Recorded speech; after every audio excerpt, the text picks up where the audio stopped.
I could have been a contender. I could have been somebody instead of a bum, which is what I am. Get that stuff out of here. It's Southwest Bias. Welcome into another edition of Southwest Bias, brought to you by our friends at Branded Bills. Get your headwear and apparel from Branded Bills. Use that promo code BBPHNX to save 10% off your first order. 3, 2, 1. Welcome into Southwest Bias, brought to you by our friends at Branded Bills. Use that promo code BBPHNX to get your custom headwear and apparel and save 10% off at checkout. And yeah, I could have been a contender is the thing that kept going through my mind Wednesday night as I watched the New York Knicks and Indiana Pacers game. It's been what's going through my mind since I've been watching the NBA playoffs as of late. And that's because some of the biggest stars in the game could have been Suns. Some of the most impactful role players in this playoffs, at least one of them, was a Sun. The places we could have gone if certain things in history had gone slightly different is what I've been obsessed with. Tyrese Haliburton. Yeah, we all remember the name. We all know that instead of getting Tyrese Haliburton and everything he's been able to do, we got Jalen Smith. We got Sticks. And while it was fun for me to sing a song about Sticks on the PHNX Sun show early on, I'd much rather be watching Tyrese Haliburton in purple and orange playing alongside Devin Booker and making noise in the playoffs. Sure, was that game-tying shot almost boneheaded by Tyrese Haliburton? Yeah, but it was also one of the best and most dramatic moments we've seen in postseason history in a while. And the attitude, the swagger this guy has, flashing the choke sign like Reggie Miller because Reggie was on the sideline working for TNT. I miss that in Phoenix. I miss the excitement. I miss the edge. Devin Booker and Tyrese Haliburton would have been so damn electric in the backcourt. And one choice obviously alters that.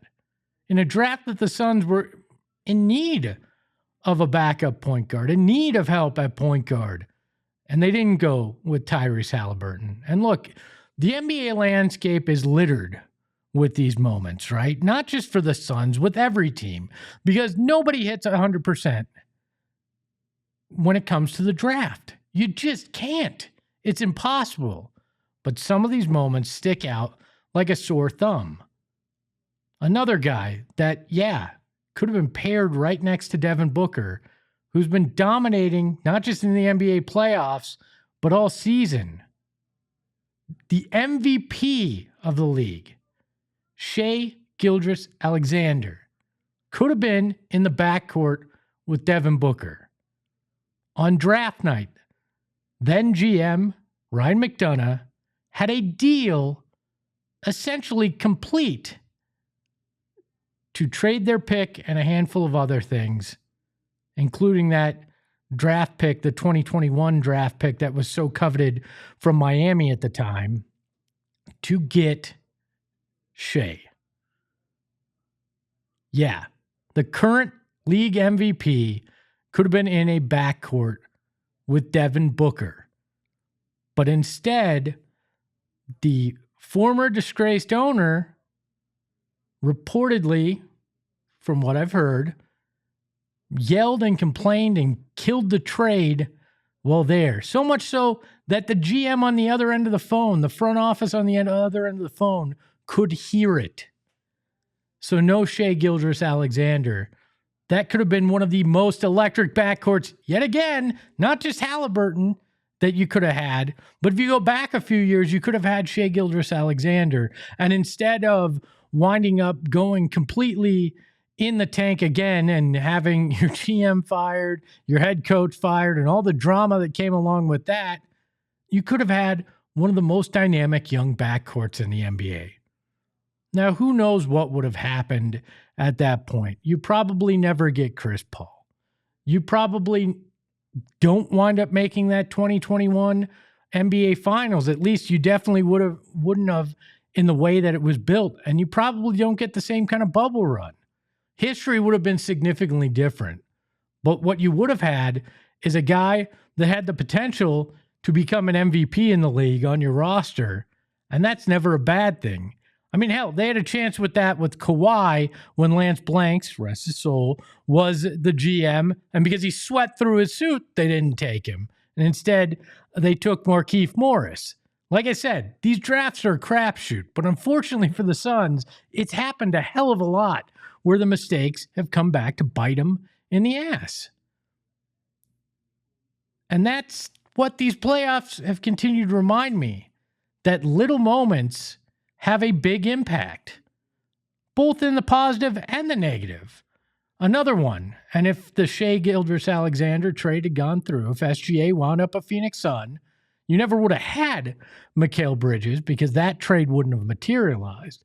But Mikal is another one that's having success with the Knicks in the playoffs. He's had some big defensive moments, and you watch that and you go, man, that guy was a Sun. That guy was part of the finals run. Unlike these guys that could have been part of the Suns, you're watching a guy that was.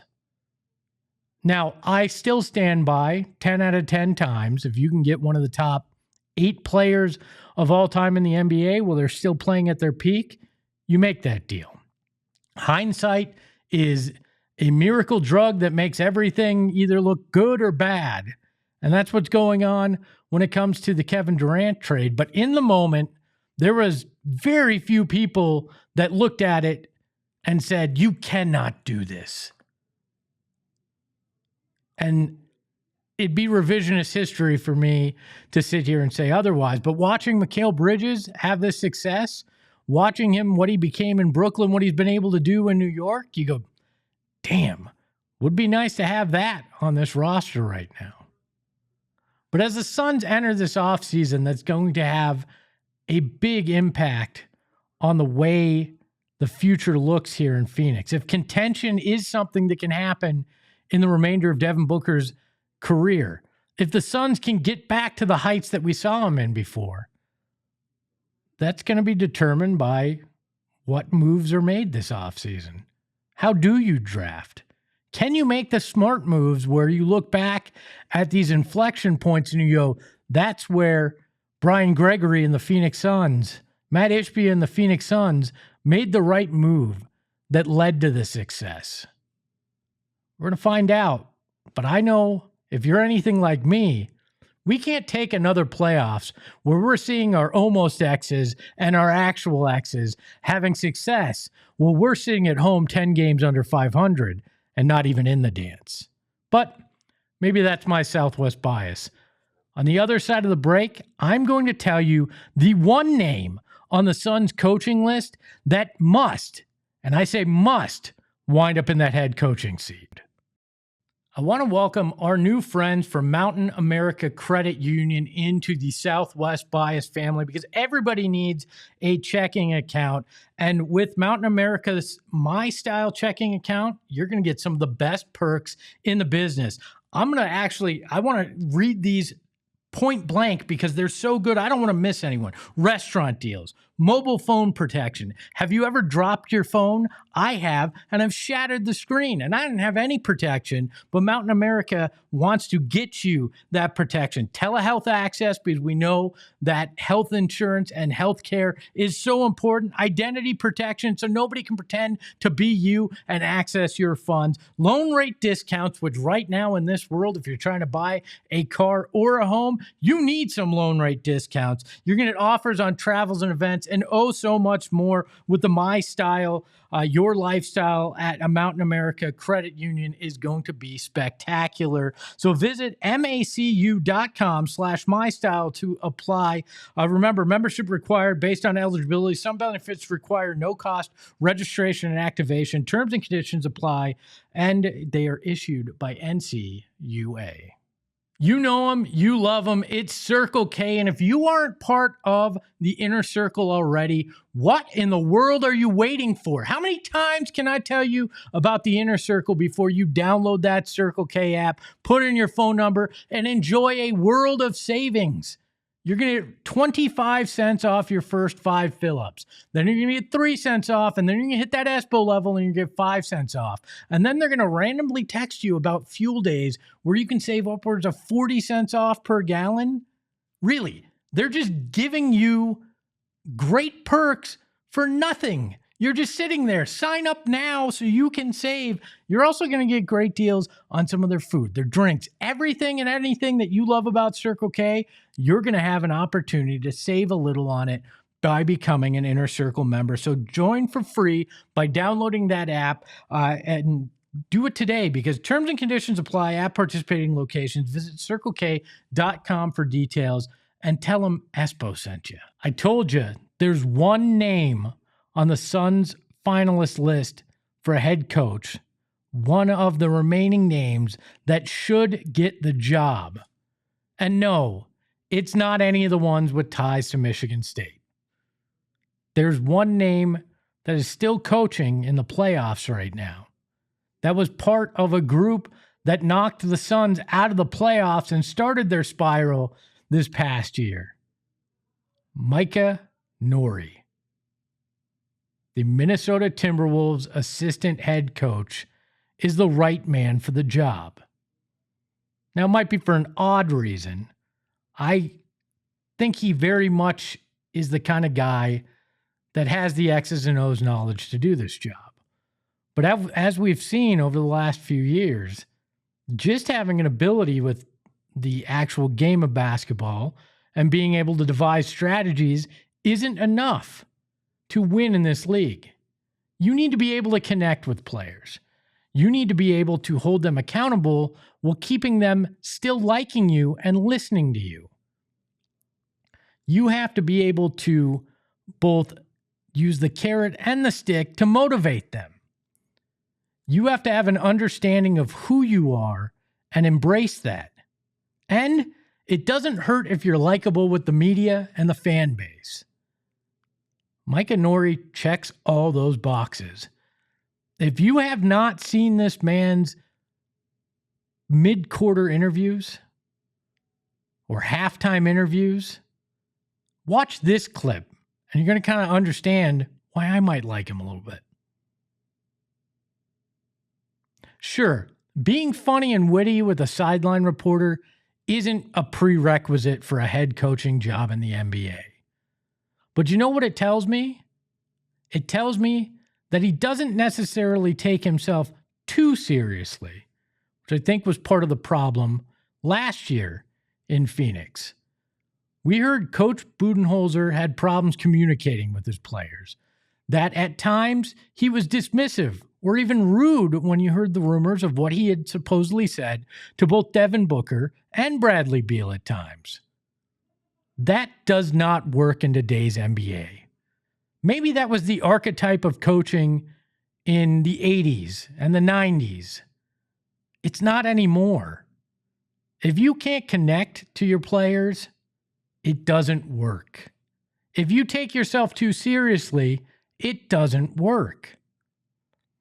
But when you dig a little bit deeper about Micah Nory, he also is a guy that supposedly can hold you accountable while also making you feel like it's the right thing to do. That was not how Frank Vogel handled things. He seemed more concerned about being buddies with his players than holding them accountable. And yeah, the pendulum swung way too far the other way with Mike Budenholzer. But maybe there's a happy medium that you can find with a guy like Micah Nory. Everything you read about him, everything you hear about him, is that he is a guy that is ready to take that next step, that deserves to take that next step, and has the right temperament to do it and do it well. He may not be the sexiest choice on the list. Quinn is probably that name for many people. He's recognizable because of the fact that he had to take over for Chris Finch last year in the playoffs when Chris Finch got hurt on the sidelines. So he has held that top spot briefly, at least. I think he's a very interesting candidate, and his unique background is also something that I find intriguing. He was a baseball player in college. He got called up and asked if he would come coach with the Toronto Raptors as an assistant. And the first thing he said was, I don't know X's and O's. And the response was, you don't need to. You know people. You can learn the X's and O's. And he's proven that he has over the years. But he knows people. He knows how to motivate. He knows how to run a group, to build a culture. And that sounds an awful lot like what the Suns have said that they're looking for. I love him because he's funny. It'll be entertaining as all hell to hear him have those folksy quotes. It'll be like having your own Ted Lasso in Phoenix. That might not be everybody's cup of tea. That's one of the benefits I think you get out of this. It wouldn't be the bland quotes that you got from Mike Budenholzer, the non-answers, or the over hamming it up that it felt like you got with Frank Vogel at times. But what's more important is how he can connect with those players. Can he get them to buy in, whatever this roster looks like next year, into playing as a team? Because the biggest thing we heard last year is this team played without joy. They were not connected, and that they had tuned out their head coach. I think Micah Nory can be a dynamic individual, a guy that can command the room, but also do it in a way where you're not irritated by him. We've all had that kind of boss that drove us nuts, right? Because they were a taskmaster. Sometimes you need somebody that can connect with you, that can hold you accountable directly, but can do it with a smile, that can help you understand how to get better, not just that you need to get better. Everything I've researched about Micah Nory, I think he can pull it off. And when you look at the success of Minnesota and Denver when he was there, these stops that he had in Sacramento, even at times they had success while he was there. I love what I've seen from Micah Nory and what I've researched. Will he get the job? I don't know. But if he does, I'm going to be pretty damn happy here in Phoenix. All right, we're going to wrap up the program with the mustache behind the Mac, Shane Defenbach. We're going to do a little hot take cannon where he throws a topic at me, and I've got to give him my opinion on it, whether I have one or not. So, Shane, what do you got for us? Fake plants. Fake plants. I'm going all in on fake plants because you know what I can't do? Kill a fake plant unless I accidentally light it on fire, which only happens 1 out of 10 times. So fake plants, all in on, because at least it makes it look like I can have topiaries around. I was pretty anti-fake plant until I actually started to decorate a house. And now I'm definitely pro-fake plant because I have a couple real plants. And man, they're not easy to maintain. Nope. But I've also had an issue with gnats. Yes. Around them, and that just I can't fly. And gnats, the fly, there's all sorts of things. I have a tough enough time keeping an 8-year-old alive, let alone a delicate plant. So no, did you know with fake plants, and I think this would be the ultimate job, and I think it's crazy. There are companies that will hire people to come clean their fake plants. What? Yeah, they dust the fake plants. Why don't you just do that? In office buildings? Isn't that just what a maid is? Yeah, it's a maid for fake plants in office buildings. All right. Flip phones now, like modern flip phones. I'm intrigued. My sister has one of those Samsung flip phones, and I'm like, you know what? I can see the convenience, especially tinier pockets in a woman's pants than in a man's pants. That makes it easier, or in a smaller purse. I could see that. I'm more intrigued by the fold phones where I'm like, hey, I can have a tablet and a phone. Maybe I'll go that route. But I'm all right with the flip technology. Fruit desserts. Fruit desserts. Okay. Before, as of like 3 weeks ago, I would have told you, hell no. If I'm going to get a dessert, I'm going all in. Then I was diagnosed with diabetes, and now I'm like, fruit desserts, as long as they fit my glycemic index, I'm in. So I've changed my stance. Fruit desserts, we can accept them. I'm fine with fruit desserts as long as the fruit isn't warm. Like, I don't like apple pie because it's weird. Yeah, you don't like a compote? No, I don't mind apple pie, actually. But the idea of warm fruit just bleh. I've had a warm pear dessert. That is spectacular. So I'm even in on warm fruit. Gloves as accessories. Are we talking an OJ situation? Or? No. Well, I mean, kind of. No, because that's not an accessory. Like Michael Jackson. No. No? Okay. No, why? Gloves are there if it's cold or you're handling something that you shouldn't be touching. Those are the two reasons you have gloves. If you're a doctor and it's time for an exam, gloves, yeah, makes sense. It's an accessory to that job. But I'm not in on just wearing gloves randomly around. All right, no, there's no point in it. Replay reviews, getting it right, but ruining the flow.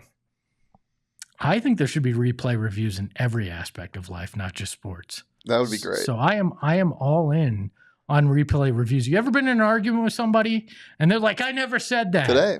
Like, would you not love to throw the flag, get the replay review, and all of a sudden you go, ha, you did say it. It would be the best. I mean, it'd probably destroy relationships, but at least I'd be proven right.